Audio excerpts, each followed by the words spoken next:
Dnes si ukážeme, jak se uchycují panely na střechách.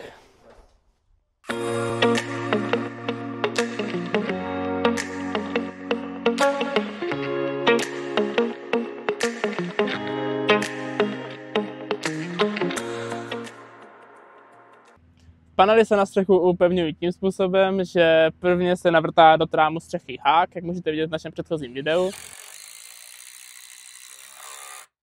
Následně se pomocí té šroubu na to přichytí hliníkový profil, neboli jak tomu říkáme v naší branži šína. A nakonec se panel položí na šínu a zaaretuje se pomocí hliníkových úchytek.